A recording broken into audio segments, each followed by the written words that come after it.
L'objectif de cette session aujourd'hui, c'est de parler de l'expérience de recherche sur le Web of Science. Quand je vais faire un petit rappel sur le Web of Science, qu'est-ce que c'est? Je vais parler de cette plateforme très rapidement. Mais je vais aussi parler de l'amélioration de l'expérience en tant qu'utilisateur et surtout parler de comment on a amélioré cette expérience. Alors bien sûr, sur les dernières années, on a implémenté pas mal d'intelligence artificielle, donc il y a de l'IA générative, donc je vais en parler. Mais on a aussi euh, Agentic AI, donc l'IA basée sur des agents, donc des outils qui vous permettent d'être un peu plus rapide, un peu plus efficace sur certaines tâches qui pourraient être un peu répétitives.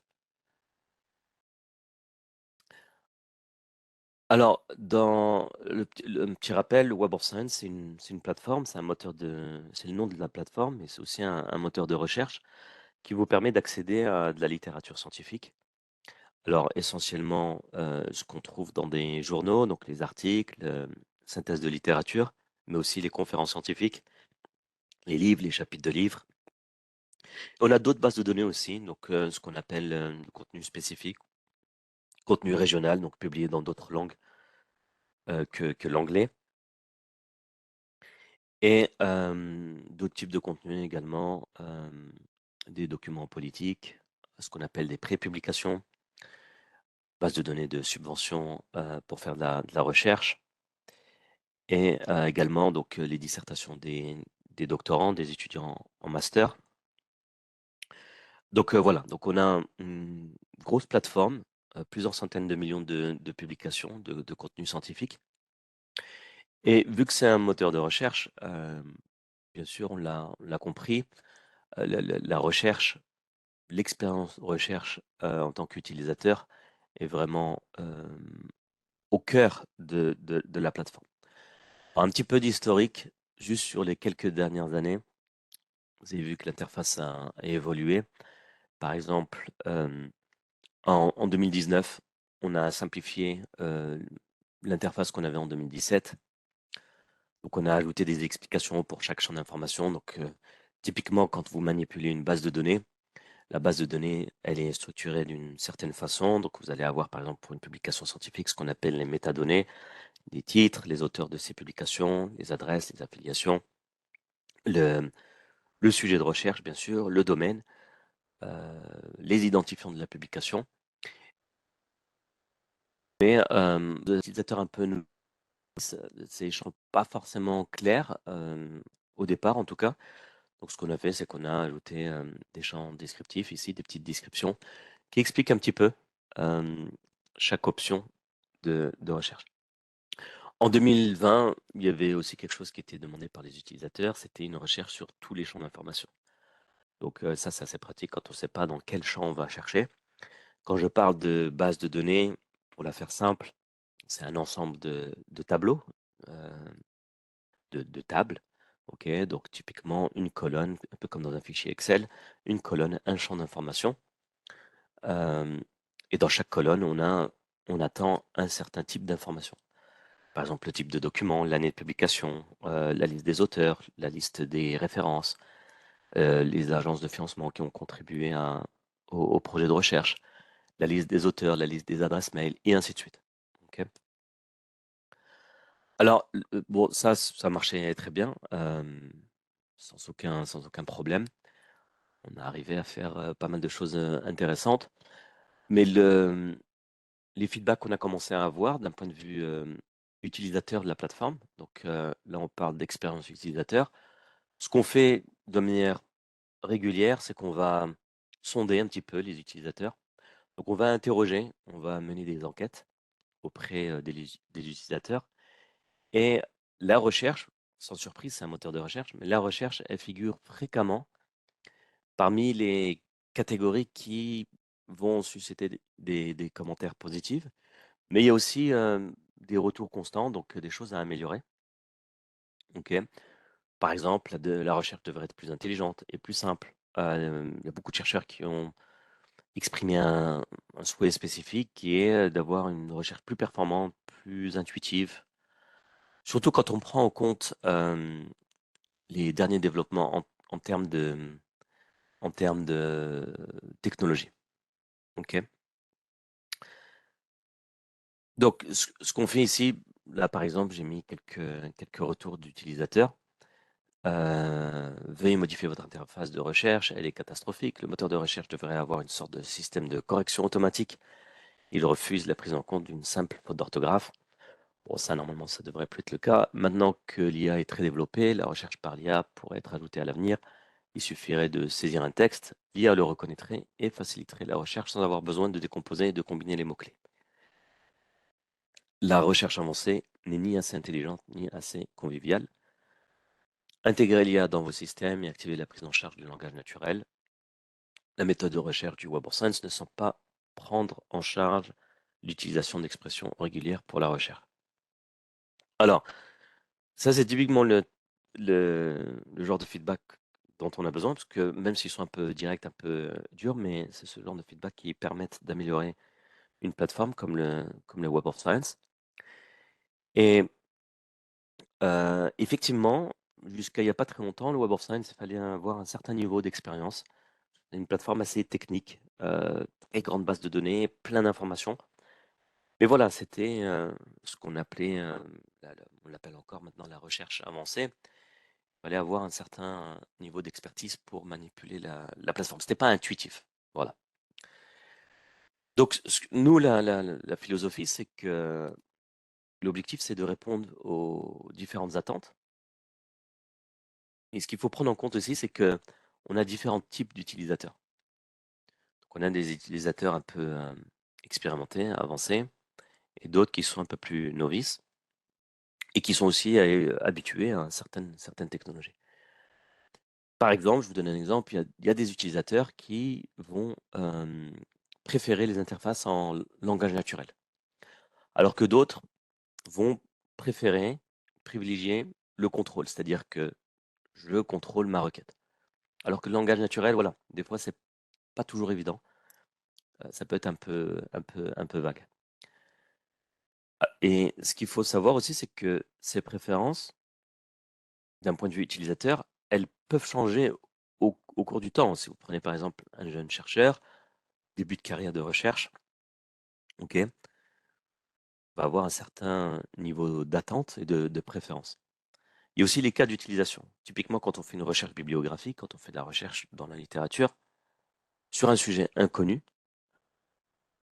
ce type de recherche, il est assez lâche, j'ai envie de dire, si on le compare à une revue systématique qui doit être très rigoureuse.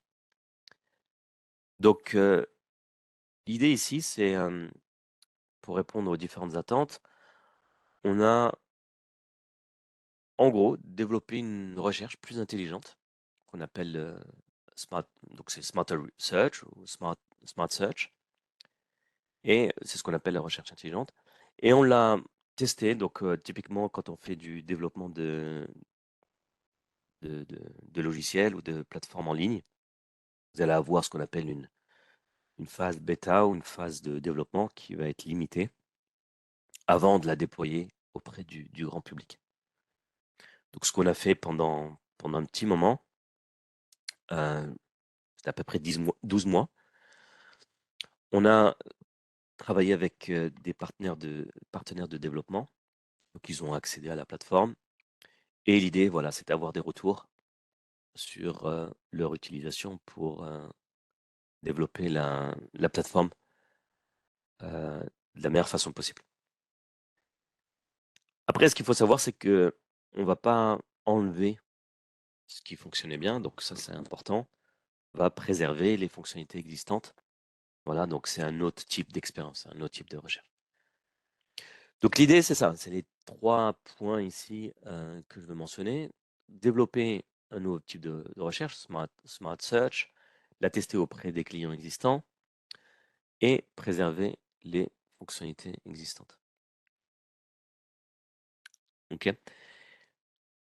Alors, je vais parler de cette nouvelle recherche, la recherche intelligente ou Smart Search. Donc, c'est la nouvelle recherche de base de données. Et l'idée, c'est de simplifier un petit peu l'expérience pour les débutants. OK? Alors, la Smart Search, vous allez la voir dans la page d'accueil, dans le Web of Science, et vous allez voir ici, donc, c'était une option il y a pas très longtemps encore, vous pouvez la désactiver, hein, si c'est un type de recherche qui ne vous intéresse pas, vous pouvez l'enlever de votre expérience utilisateur.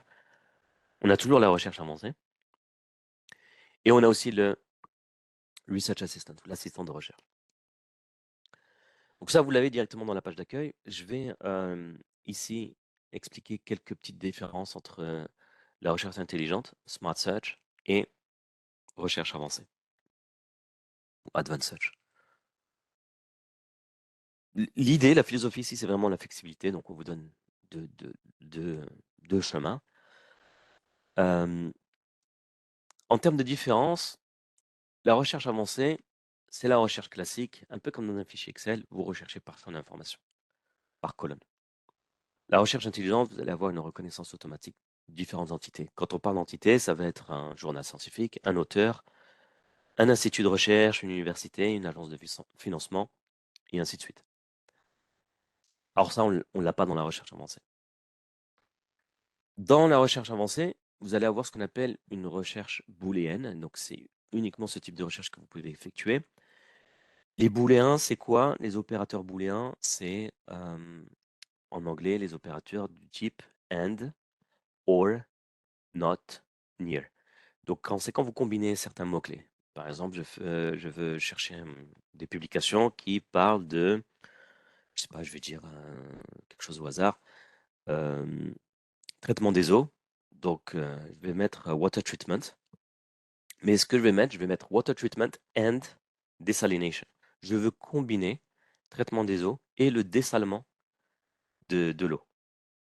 Donc, je vais combiner. Je veux que dans mes résultats, ces publications contiennent ces deux mots-clés en même temps. OK?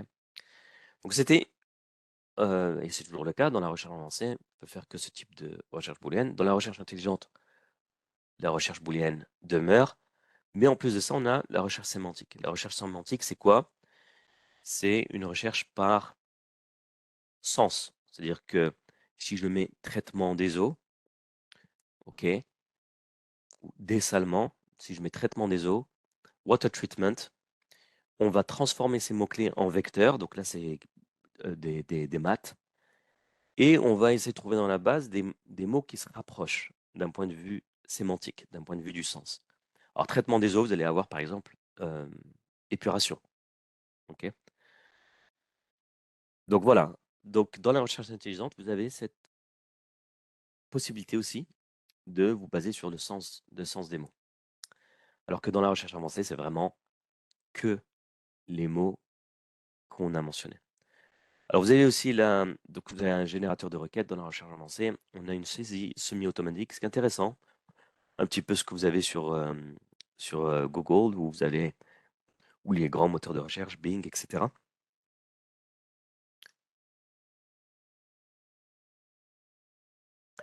Donc vous allez avoir par exemple le moteur qui va comprendre ou deviner un petit peu en avance le mot que vous êtes en train d'écrire. Ça, c'est pratique aussi pour corriger automatiquement les fautes d'orthographe potentielles qu'on n'a pas dans la recherche avancée. Dans la recherche avancée, vous avez toujours ce qu'on appelle la recherche par référence citée. Imaginons que vous avez une publication et vous êtes intéressé ou vous êtes intéressé par un certain travail d'un scientifique ou même une œuvre littéraire ou artistique, et vous vous posez la question qui a fait référence à cette publication. C'est ce qu'on appelle une recherche par référence citée.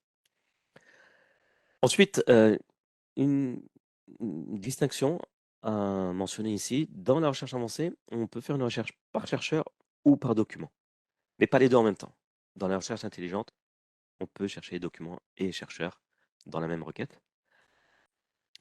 On a une recherche multilingue ici. Dans la recherche avancée, vous pouvez chercher dans votre propre langue, mais vous aurez toujours plus de résultats si vous cherchez en anglais.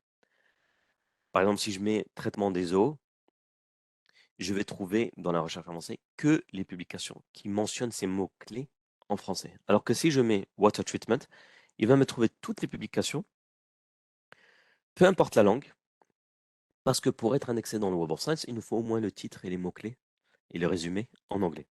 Donc même si le texte intégral, le texte d'origine original de l'auteur est en français, en arabe, en espagnol, on va avoir ces mots-clés qui vont être disponibles aussi en anglais. Et enfin, dans la recherche avancée, on a aussi pour les chimistes d'entre nous ici, recherche structurée, c'est quoi? C'est recherche de structure chimique. Par exemple, une structure d'une molécule ou d'un composant dans une réaction. Je vais dessiner la structure vraiment euh, des, euh, des composants des réactions, qui contribuent à une réaction chimique. Ok. Euh, donc voilà, bon, l'idée ici, c'est en gros, on a deux, deux possibilités. Donc il y a des différences assez frappantes, par exemple le langage naturel pour la recherche intelligente et ainsi de suite. Donc voilà, donc il y a quand même des distinctions ici à prendre en compte. Ok, alors vous allez voir que dans la plateforme, voilà, j'ai effectué une requête. Ok, donc c'était sur le trading platforms. Il y a un certain niveau de transparence dans le sens où ici dans la recherche intelligente, Smart Search, vous voyez ici j'ai récupéré des publications mais aussi des chercheurs, le top 100. Et je peux combiner les résultats qui ont été retrouvés grâce à la recherche sémantique ou et les combiner avec les résultats de la recherche booléenne. Ou alors, vous me dites, non, non, je m'intéresse juste aux résultats de la requête booléenne, c'est-à-dire que les publications qui mentionnent les mots-clés que j'ai mentionnés. Sémantique, vous avez compris, ça va être trading, plateforme, par exemple ici, ça va être software, etc. Donc, vous allez avoir des mots-clés similaires ou qui ont un sens proche aux mots-clés que j'ai écrits. Donc, voilà l'idée, mais aussi vous avez la possibilité de combiner ou d'exclure ou de vous intéresser qu'à certains résultats.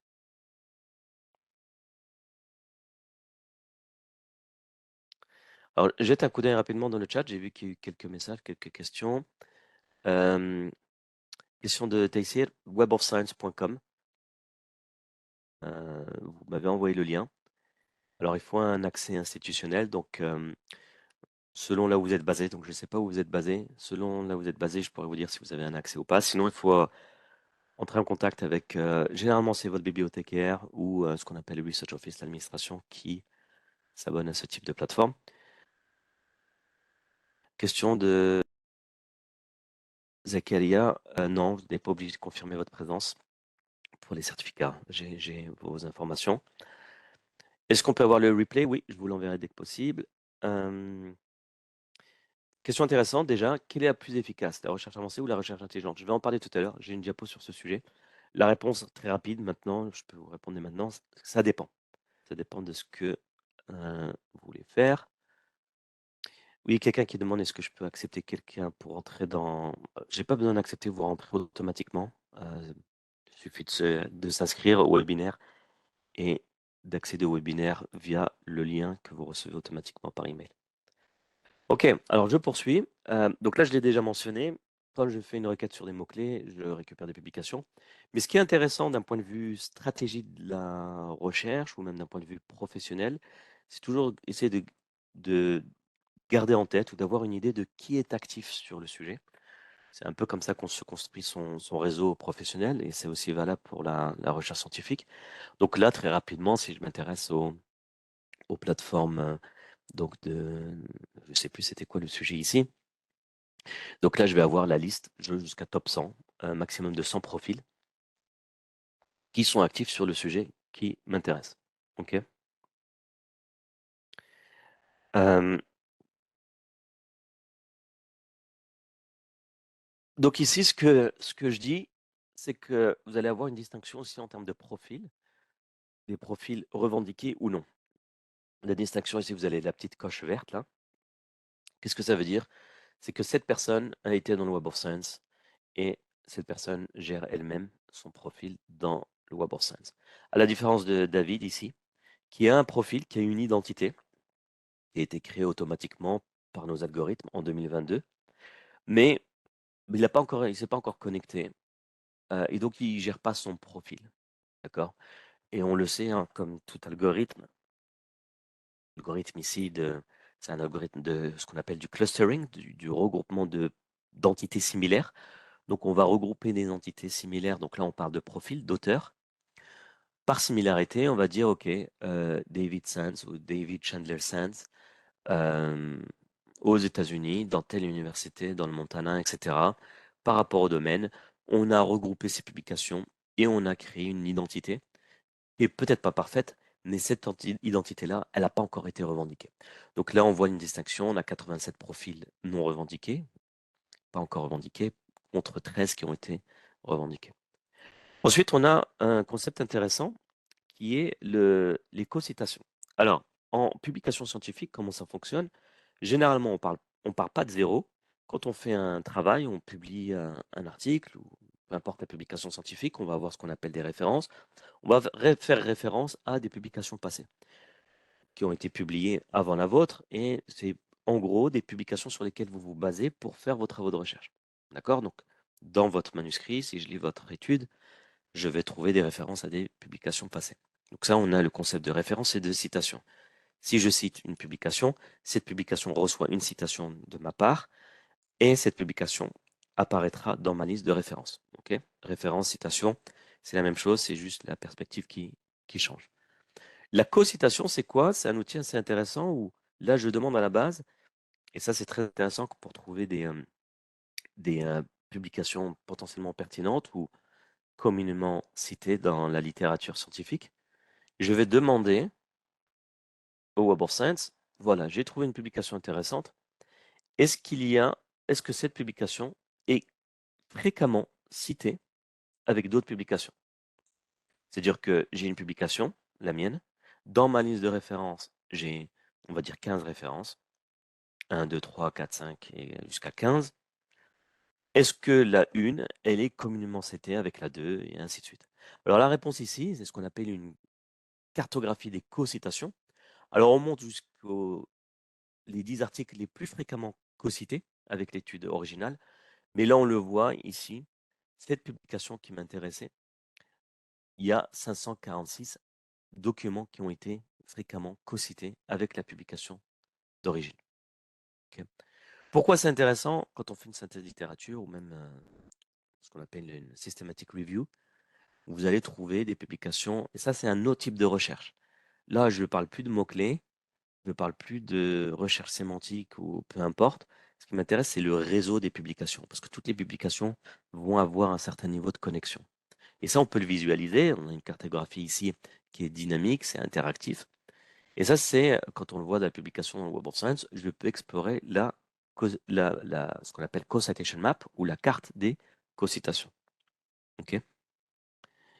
Euh, donc voilà, ça c'est un outil aussi que vous allez avoir dans le Web of Science. Donc c'est ce que je dis ici. L'idée, c'est d'analyser les citations entrantes d'un article pour évaluer sa similarité avec d'autres documents. L'idée, c'est quoi ici? Si on oublie la partie technique, on va parler en langage naturel, j'ai envie de dire. Si cette publication elle est intéressante, il y a de fortes chances que les publications qui ont été fréquemment citées avec celle-ci soient aussi intéressantes ou pertinentes par rapport au sujet de recherche. Donc là, c'est encore une fois un autre type de recherche. Alors, je vous ai expliqué le type de développement qu'on a fait. Donc, on travaille avec des partenaires, donc les partenaires de développement, des bibliothécaires sur cette recherche intelligente, Smart Search. On a eu des feedbacks assez intéressants. Donc, c'est une recherche qui existe maintenant depuis quelques mois maintenant. Voilà quelques feedbacks, des retours d'informations qu'on a eu des partenaires. La découverte sémantique permet d'élargir les résultats de recherche, facilitant ainsi l'exploration de recherches connexes. La recherche, donc on a ici la recherche intelligente, Smart Search, est intuitive et conviviale, ce qui facilite la recherche de documents et de chercheurs sans nécessiter de requêtes booléennes complexes. C'est vraiment ça l'intérêt. La fonctionnalité de découverte unifiée offre une expérience fluide lors de la recherche d'auteurs, d'affiliations et de sujets. La fonction de suggestion automatique permet de construire des recherches plus rapidement, notamment pour les nouveaux chercheurs. Alors, toujours intéressant d'avoir ce type de feedback, mais bon, ça vous donne un petit peu ici de ce que ça signifie pour les étudiants et les chercheurs. Alors, il y a aussi quelque chose qu'il faut prendre en compte, c'est que l'IA, c'est pas tout bleu, tout rose, tout joli. Il y a pas mal de questions qui sont posées autour de l'IA générative. Donc, on sait qu'il y a pas mal d'institutions qui évaluent les outils d'IA générative avant de mettre à disposition ces outils à leurs chercheurs. Ce qu'il faut savoir, c'est que le Smart Search n'utilise aucune IA générative ni agentique. Donc, on s'appuie sur des technologies qui ont été éprouvées. On forme ou on n'entraîne aucun modèle à partir des données que vous saisissez dans la plateforme.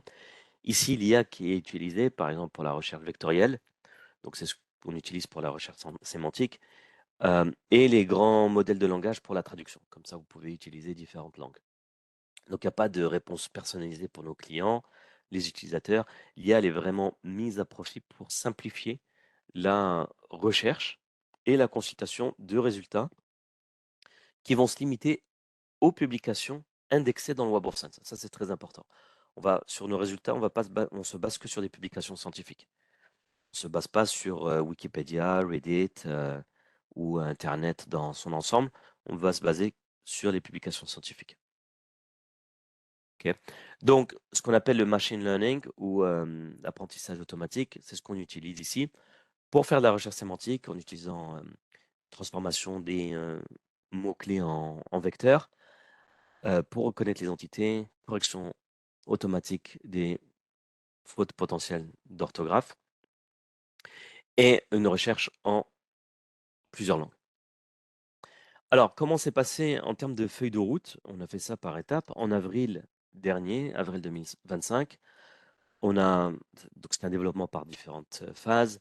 Recherche traduite pour le chinois simplifié, saisie semi-automatique par l'IA contextuelle, recherche dans toutes les bases de données, recherche de documents et de chercheurs, recherche sémantique. En juillet 2025, on avait aussi donné la possibilité de retrait, c'est-à-dire si on ne veut pas utiliser ce type de recherche. Prise en charge des opérateurs booléens, ce qui n'était pas le cas en avril.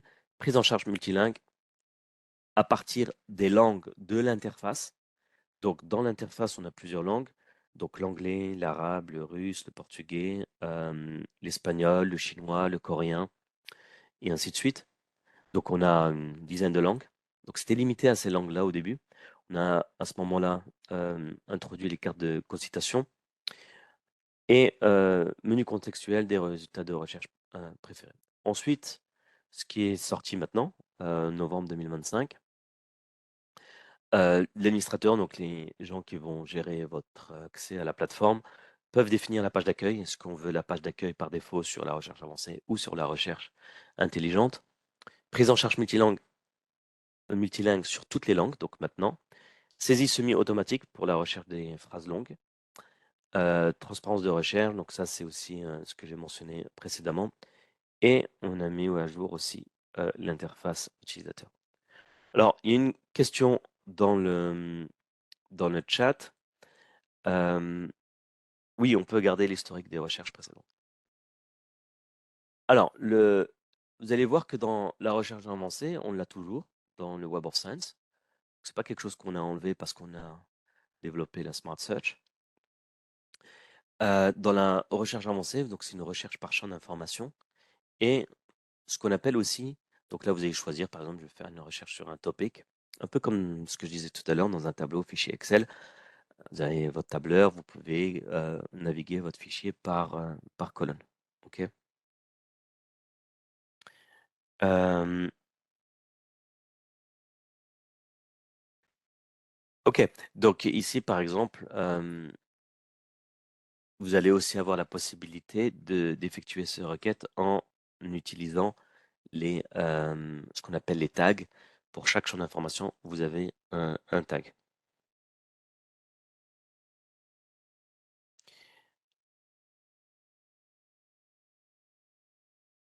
Donc ça, c'est quelque chose qu'on a dans ce qu'on appelle le Query Builder. Il y a aussi quelque chose qu'il faut garder en tête, c'est aussi ce qu'on appelle le Research Assistant. Alors le Research Assistant, vous allez avoir, comment on y accède, vous allez avoir le Research Assistant ici, en, en tête de page. Et là, par contre, ici, c'est de l'IA générative, mais toujours basé sur les données du Web of Science. Et ça, c'est intéressant quand on veut aller très vite sur l'exploration d'un sujet de recherche pour faire un début, vraiment un petit début d'une synthèse de littérature, ou pour trouver des journaux scientifiques pour publier ces travaux de recherche. Alors, en gros, ici, donc je vais revenir là-dessus tout à l'heure de toute façon. Ce que je veux faire, c'est que, très important, c'est les principes, les principes qu'on utilise. Alors, juste un instant, je vais quitter Teams parce que je reçois pas mal de notifications.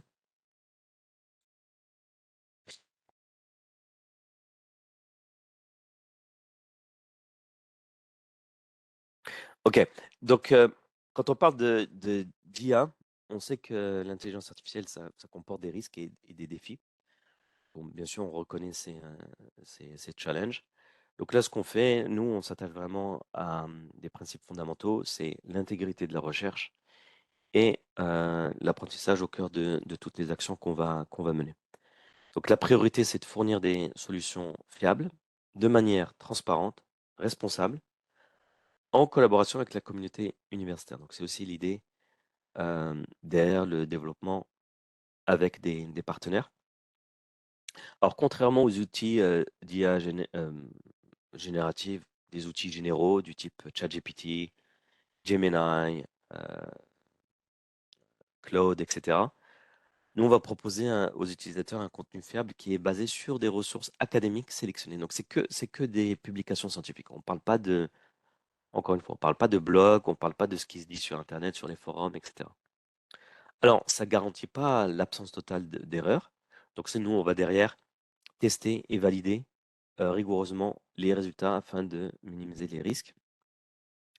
Et on va aussi collaborer. Alors, ça, c'est très important d'un point de vue droit d'auteur, tout ce qui est copyrights. On va collaborer avec les maisons d'édition, de publication, pour définir clairement et les autorisations, c'est-à-dire des utilisateurs, pour savoir ce qu'on peut utiliser en termes de qui est des problèmes de droit d'auteur. Donc c'est ce que je dis ici. Donc en termes de transparence, d'éthique et en termes de sûreté, donc on va intervenir en cas de souci pour limiter les biais, les hallucinations, raccourcis d'apprentissage, mais aussi les acteurs mal intentionnés, donc ce qu'on appelle paper mills en anglais, ou les usines à papier, et aussi les problèmes liés au plagiat. Alors, chez Clarivate, on a pas mal de questions. On a toute une plateforme qu'on appelle Clarivate Academic AI. Donc ça, c'est des choses qu'on retrouve dans différentes plateformes. Il y a différentes questions qui reviennent assez souvent. Bon, elles sont en anglais, mais relativement simples. Vous pouvez traduire aussi. Des questions qui reviennent souvent sur qu'est-ce qui se passe en termes de traitement, gestion des hallucinations et ainsi de suite. Ces outils, ils ont été développés avec et pour les chercheurs. Alors, pour répondre à la question tout à l'heure, il y avait une question sur les différences au niveau des deux types de recherche. Elles diffèrent d'un point de vue de niveau de compétence, mais aussi de vos objectifs. La recherche classique ou avancée, le niveau est plutôt intermédiaire expert. Il n'y a pas d'intelligence artificielle. Les requêtes sont peu flexibles. En termes de syntaxe, vous allez devoir utiliser une certaine syntaxe, ok, connaître un petit peu le terrain. C'est optimisé pour la précision, pour le contrôle, quand vous voulez contrôler ce que l'outil vous donne. Pour la reproductibilité, très important en recherche scientifique, les revues systématiques. Elle n'est pas multilingue. Vous avez quelques visualisations pour analyser vos résultats de recherche.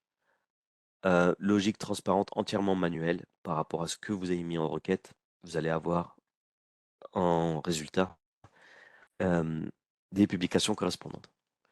Pour l'IA, donc la Smart Search, le niveau est plutôt débutant intermédiaire. L'idée ici, c'est très intéressant pour une découverte rapide. C'est, je pose une question de manière naturelle, j'attends d'avoir en résultat des publications très rapidement pour me faire une idée du sujet.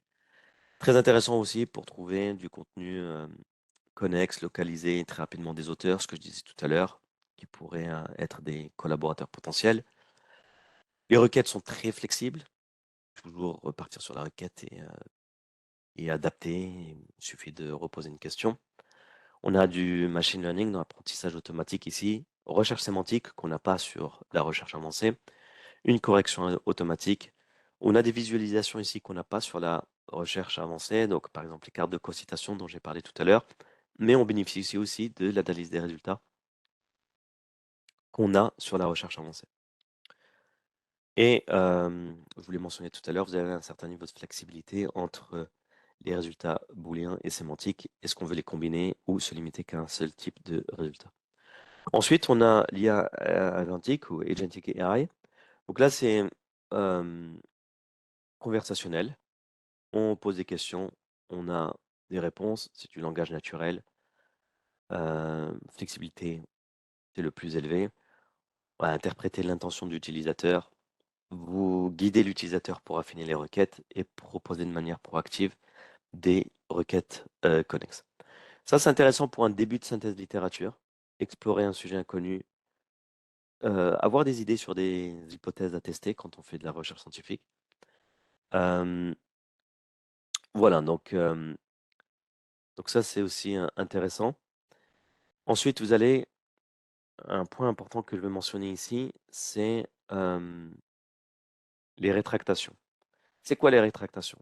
Typiquement, quand un chercheur ou un doctorant, peu importe le niveau du chercheur, va travailler sur une étude, soumettre ce manuscrit pour publication, que ce soit dans un journal scientifique, une conférence, etc.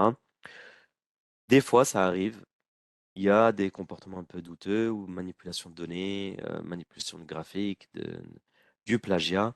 Vous allez avoir des publications qui vont poser problème. Ok.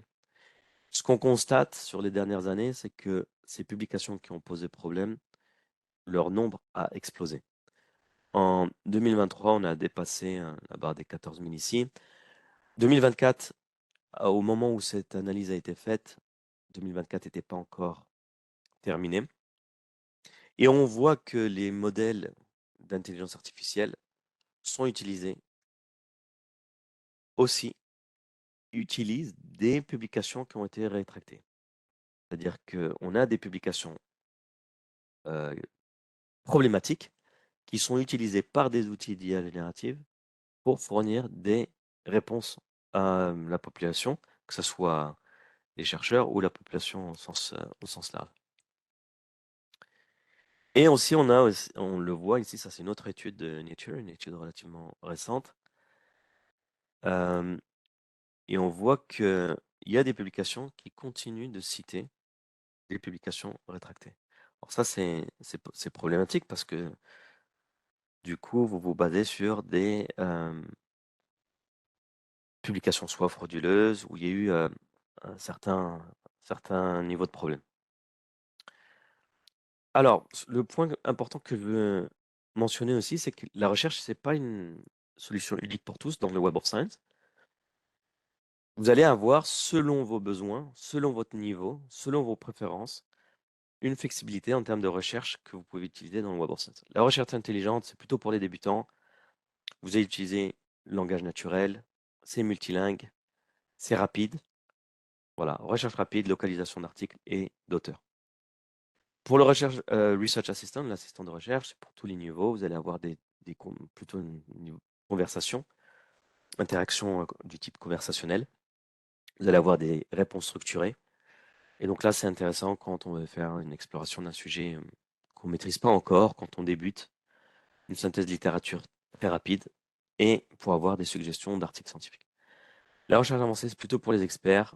Vous allez avoir des requêtes structurées. Là, il faut utiliser l'anglais. Une liste de documents en résultat. Et là, vous allez avoir une requête précise et reproductible. Très intéressant pour les revues systématiques. D'ailleurs, quand vous lisez de la littérature, vous allez trouver pas mal. Alors moi, je le fais. Vous allez partager la requête. Comme ça, n'importe qui peut répliquer vos résultats. Vous pouvez même partager le lien et vous savez que cette requête-là, ça va pas bouger à partir du moment où vous avez mentionné les paramètres de votre requête. Alors, j'ai fait le tour de mes diapos. Avant de passer rapidement sur une démo live, vous avez cette adresse mail. Si vous avez des questions, vous aurez une réponse 24 heures sur 24, 7 jours sur 7. Première réponse sous 24 heures en anglais. Mais vous pouvez poser votre question dans n'importe quelle langue. Ce que je vais faire, c'est que je vais passer sur la plateforme pour vous montrer un petit peu à quoi ça ressemble. Alors ça, c'est la page d'accueil du Web of Science. Donc là, je suis connecté. Vous avez la recherche avancée. Alors moi, ça, c'est ma recherche par défaut, parce que c'est la recherche que j'aime bien utiliser. La Smart Search est disponible ici, et vous avez l'assistant de recherche. L'assistant de recherche, ici. Alors, je vais me reconnecter. L'assistant de recherche, il n'est pas ouvert à tout le monde. Il faut un abonnement pour pouvoir l'utiliser. Donc là, je rouvre la page webofscience.com. Il se trouve qu'il m'a déconnecté. Je vais me connecter ici.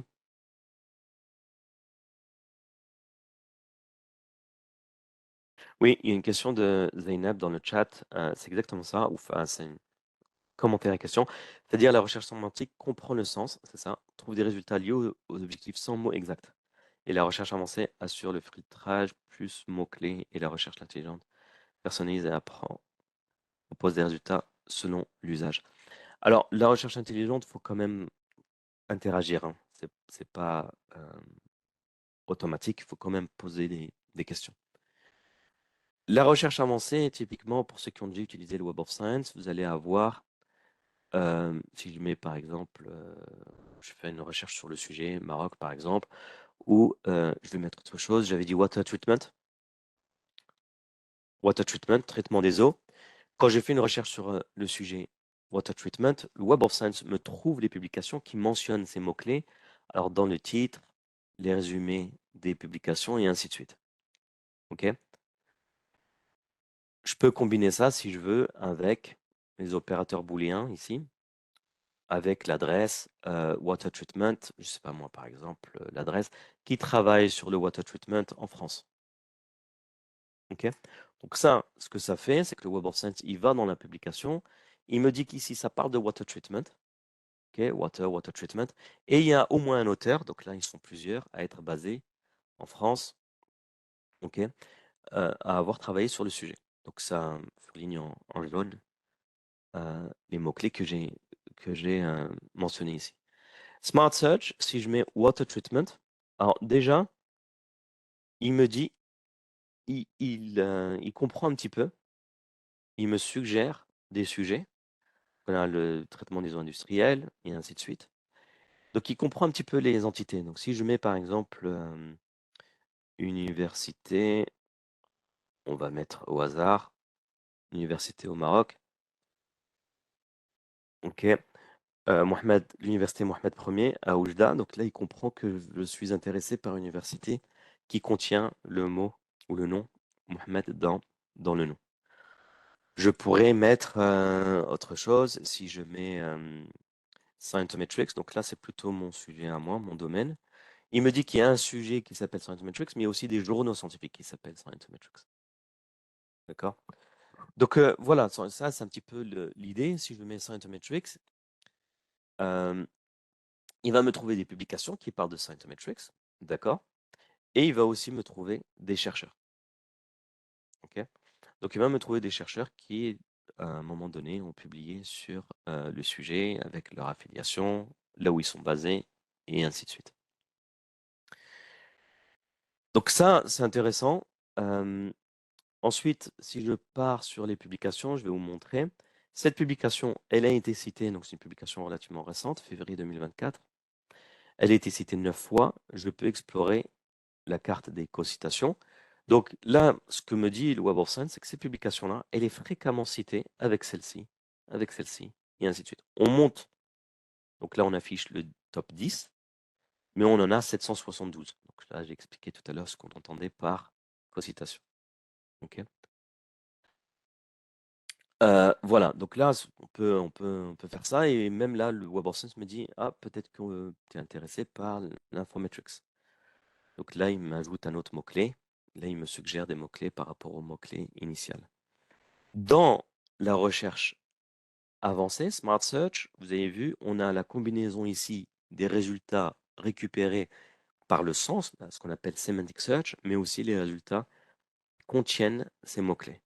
Ou alors, je veux plus de contrôle, je veux que les publications qui mentionnent Scientometrics ou Infometrics. Okay. Et là, j'en ai un petit peu moins. On est passé de 4978 à 4955. Donc, il a exclu les publications qui étaient sémantiquement proches de scientométrie et infométrie, mais qui ne mentionnaient pas les mots-clés de ma requête. Ou alors, je veux que la requête, une requête sémantique, d'accord? Et dans ce cas-là, j'en ai que 76.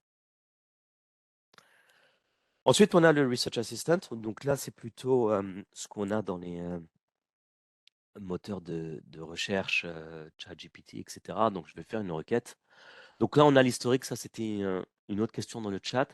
Vous allez pouvoir garder l'historique des recherches précédentes. Sur son profil, on peut. Dans l'historique, on l'a ici. Si je repars dans la recherche avancée, c'est aussi possible. Par exemple, ça, c'est une requête que j'ai effectuée le 18 novembre.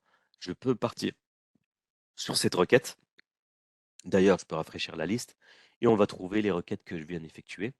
OK, si je suis intéressé par water treatment, travaux effectués en France, je vais voir ces publications-là. Je peux sauvegarder cette requête. D'accord? Donc, je vais l'appeler water treatment France. OK. Et donc, voilà, je peux sauvegarder cette requête. C'est tout à fait possible. La même chose pour Smart Search. Quand on a plusieurs mots-clés, c'est la même chose. Hein. Si je mets, je sais pas moi, peut-être qu'il y en a qui peuvent me donner des mots-clés dans le chat. Ou alors, je vais vous en donner un, je sais pas moi, impact of ascorbic acid on diets. Donc là, l'impact de la vitamine C sur la diète. OK, donc là, il suffit d'écrire de manière naturelle. D'accord? Donc voilà, mais là, je veux une combinaison entre sémantique euh, et booléenne. Voilà, donc là, il m'a trouvé les mots-clés qui m'intéressent. OK.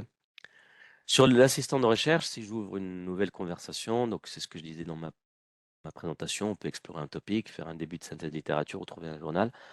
Alors, par exemple, ici, je vais vous montrer quelque chose que j'ai fait il n'y a pas très longtemps. J'ai posé une question. Quelles sont les conséquences d'un régime vegan? Donc là, ce que fait l'outil, ce qu'on va faire, je vais vous montrer, on va le faire en direct. Donc là, si vous descendez ici, vous allez avoir quelques exemples. Donc là, clairement, on voit, on a des questions plutôt analytiques. Quelles sont les institutions qui ont le plus publié sur le Covid pendant les 12 derniers mois? On a une requête en chinois, une en espagnol et ainsi de suite. Donc, typiquement, si moi, je devais répondre à ces questions de manière manuelle, c'est possible. C'est juste que ça va me prendre un peu plus de temps sur la recherche avancée. OK? Alors que là, si je cherche les auteurs les plus cités en génétique, l'outil ici, l'assistant, va comprendre cette requête, il va faire une recherche, il comprend que je suis en train de je suis en train de poser une question sur les auteurs, il a trouvé 6 millions de publications, mais il me donne que les chercheurs les plus cités dans le domaine, vraiment les experts dans, en génétique. Et ce qui est intéressant quand on interagit avec l'assistant, c'est qu'il me donne toujours des questions pour suivre un petit peu la conversation. Donc déjà, là, il me dit comment. Donc là, j'ai parlé de génétique, il a compris que je parlais de génétique, d'hérédité, etc. Et là, il me dit, est-ce que je veux faire une analyse de tendance ou peut-être explorer les mots-clés. Donc là, on parle de ces différents mots-clés. Quand on parle de génétique, ça, c'est des mots-clés qui reviennent souvent. Donc ça, c'est intéressant quand on veut construire une requête un peu spécifique. Ensuite, on a aussi, par exemple, seminal papers, les publications clés dans un domaine. Donc là, on a plutôt quelque chose de assez vaste, vu d'ensemble, et là, on a des questions plus précises. OK? Donc là, par exemple, je veux une liste de publications. Donc là, il va comprendre ça comme étant, là, je suis en train de demander des, euh, des publications sur le domaine. OK? Ensuite, ce qui est intéressant, j'avais posé la même question en arabe, donc j'ai traduit la question et on va avoir un résultat dans la langue qu'on a utilisée. Donc ça, c'est intéressant. On a des questions de suivi dans la même langue et j'étais un petit peu curieux, je me suis dit, je vais poser la même question en français. Donc, on a une réponse similaire. Donc ça, typiquement, on ne peut pas le faire dans la recherche avancée. OK?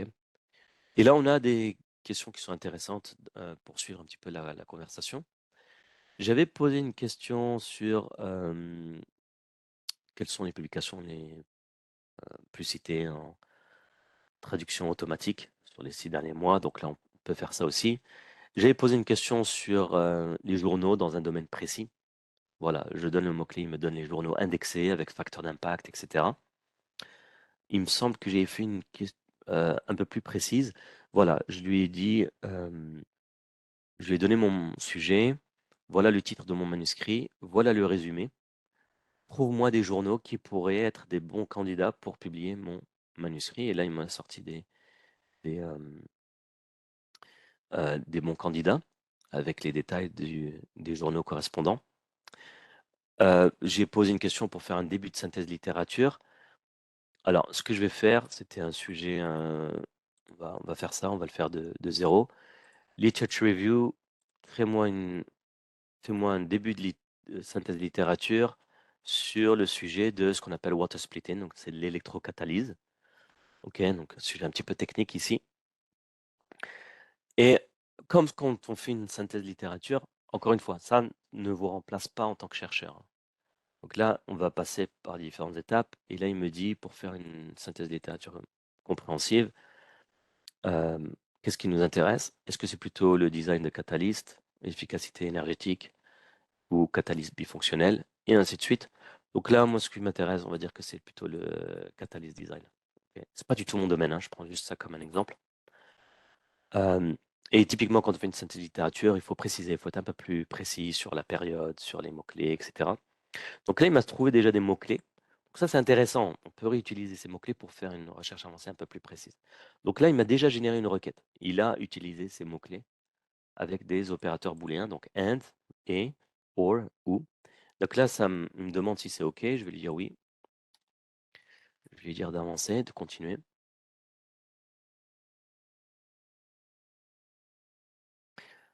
Alors, j'ai répondu à la question, est-ce qu'on peut chercher un journal avec facteur d'impact? J'ai répondu, trouver un expert, oui. On peut poser une question, quels sont les experts? Donc là, il me demande les 10 dernières années. Je vais lui dire proceed.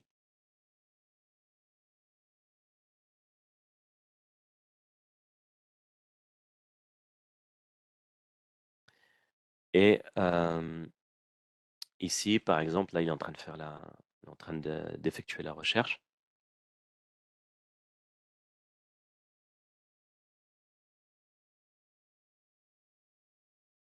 OK. Il me dit qu'il a trouvé 3125, 25, OK.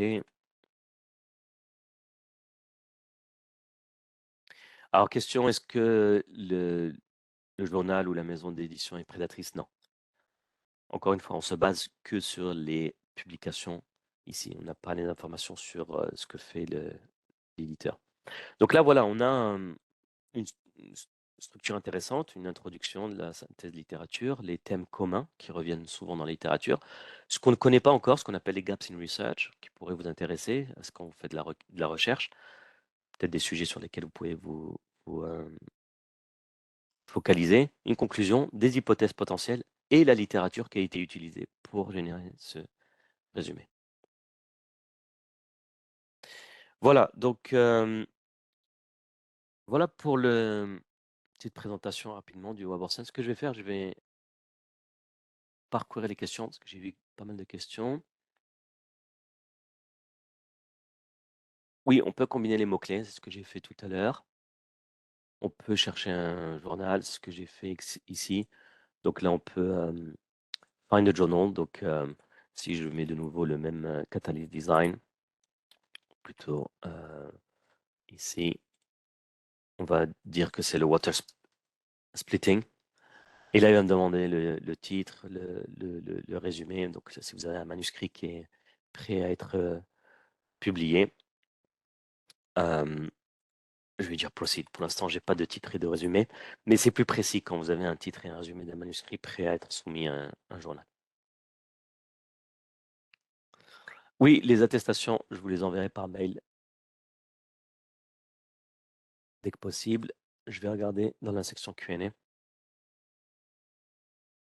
Alors, comment s'abonner au Web of Science? C'est les institutions qui prennent un abonnement chez nous. Alors, je ne sais pas où vous êtes basé, mais selon là où vous êtes basé, il se peut que vous ayez déjà un accès au Web of Science. Effectivement, au Maroc, vous n'avez pas encore le Research Assistant. C'est en cours de discussion pour ajouter ce module pour les chercheurs au Maroc. Ok, alors je ne vois pas d'autres questions. Oui, je vous enverrai la présentation dès que possible. En Tunisie, vous avez accès au Web of Science via le CNUST et le ministère. Et pareil, pour le Research Assistant, vous ne l'avez pas encore, mais à partir de janvier, vous l'aurez. Vous aurez accès au Research Assistant.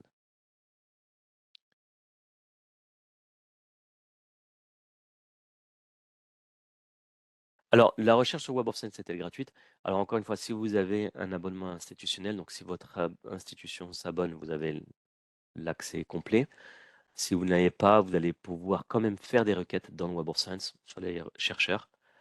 euh, où là, c'est une requête, c'est une recherche gratuite, mais elle est limitée.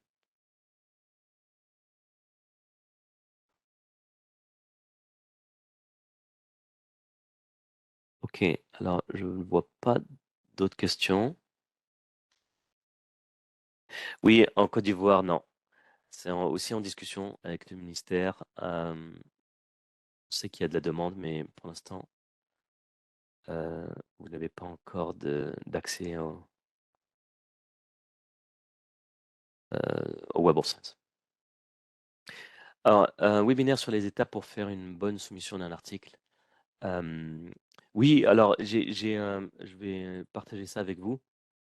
J'avais fait déjà une formation sur ce sujet.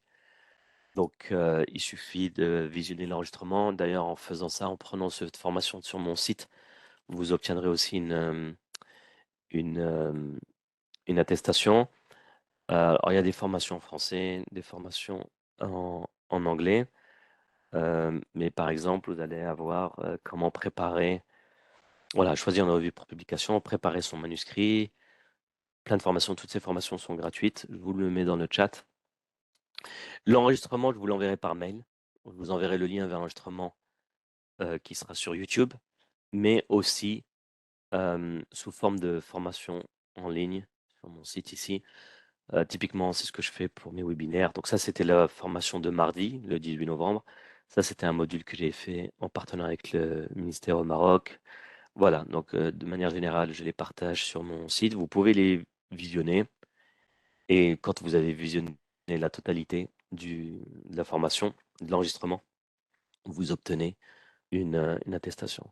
En plus de ça, j'ai aussi une newsletter parce qu'il y a pas mal de questions qui reviennent. Euh, c'est une newsletter gratuite où je partage des guides pratiques, mais aussi des guides pratiques, mais aussi les annonces de mes webinaires à venir. Euh, voilà, donc il y a ce webinaire sur les highlights. Donc ça sera en décembre. Si je ne me trompe pas. Donc, c'est un petit peu un résumé de l'année 2025 pour le Web of Science et Insights. Le 8 décembre en anglais et une session similaire le 15 décembre en français. Je vous l'envoie aussi. Oui, je vous l'envoie. Effectivement, les informations sont dispo sur le lien partagé.